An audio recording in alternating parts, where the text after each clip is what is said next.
No 1º de maio, a classe trabalhadora se mobiliza ao redor do mundo. A data nasceu na luta pela jornada de 8 horas, marcada em 1886 com uma greve geral nos Estados Unidos, onde o trabalho chegava a 17 horas por dia.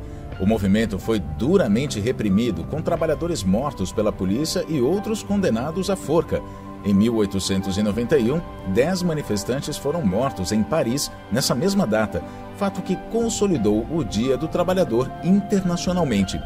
A França aprovou o turno de 8 horas e decretou feriado no 1º de maio em 1919 e começou a ser seguida por outros países. Os Estados Unidos não reconhecem a data, mas reduziram a jornada para 8 horas em 1890. No Brasil, o movimento dos trabalhadores ganhou impulso no começo do século passado, com a chegada de imigrantes europeus, em especial italianos e espanhóis, que foram trabalhar nas fábricas. Em 1917, com esse novo perfil da força de trabalho, aconteceu a primeira grande greve no país. Pressionado pelo operariado em franco crescimento, que cobrava garantias trabalhistas, em 1925, o então presidente Arthur Bernardes decretou feriado no Dia do Trabalhador.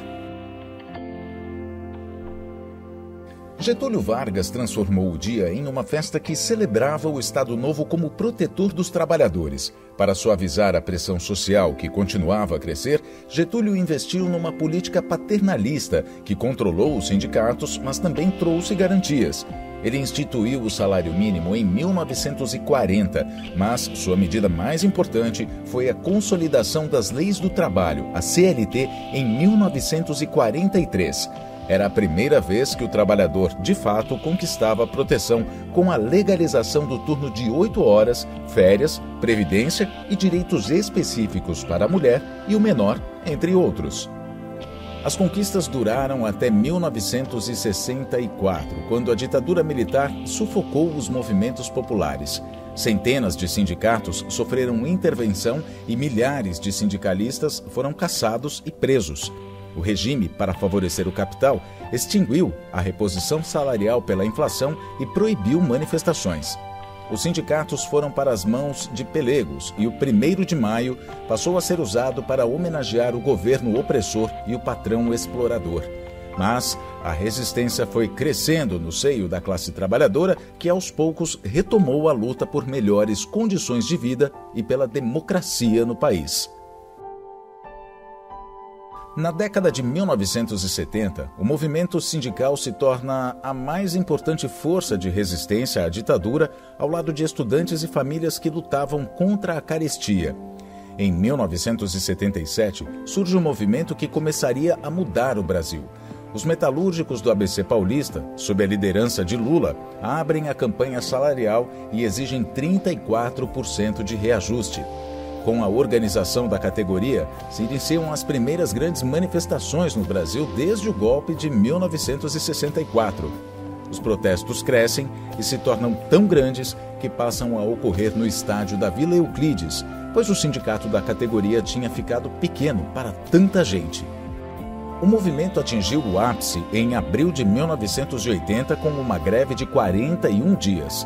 A ditadura prendeu líderes sindicais, entre eles Lula, proibiu comemorações no Dia do Trabalhador e montou um forte aparato repressivo em São Bernardo.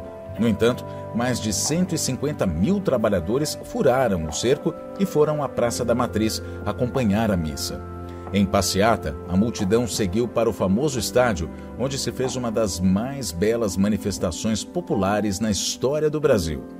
Com vitória marcante, a classe trabalhadora fez a ditadura recuar e acelerou a volta da democracia no Brasil. Nesse mesmo ano, o estádio de Vila Euclides passou a se chamar Estádio 1º de Maio. A década de 1980 foi marcada pelo fortalecimento da classe trabalhadora. Em 1983, contra novos arroxos, diversas categorias como metalúrgicos, bancários, petroleiros, químicos, motoristas e vidreiros passaram a exigir a redução da jornada 100% para horas extras, seguro-desemprego, estabilidade e o fim da carestia. Nesse clima, é criada a Central Única dos Trabalhadores, a CUT. O poder de mobilização dos trabalhadores garantiu muitos direitos na Constituição de 1988. São exatamente esses direitos que vêm sendo pouco a pouco eliminados desde o golpe de 2016 contra a presidenta Dilma. O desafio deste 1º de maio é mostrar que somos fortes. Os trabalhadores do ramo financeiro estão na vanguarda sindical e são exemplo para outras categorias. Por isso, devemos nos juntar à classe trabalhadora para aumentar a base de filiados, atraindo os jovens para a luta, garantir a contratação com carteira e a negociação coletiva para defender o interesse de todos os segmentos da sociedade. O mundo produtivo está diferente, cada vez mais mecanizado e digital. O que não muda é que eles continuam a tirar dos trabalhadores para concentrar a riqueza nas mãos dos mais ricos. Por isso, com mobilização e unidade, vamos ousar, reconquistar o protagonismo político e reconduzir o Brasil para o futuro que queremos.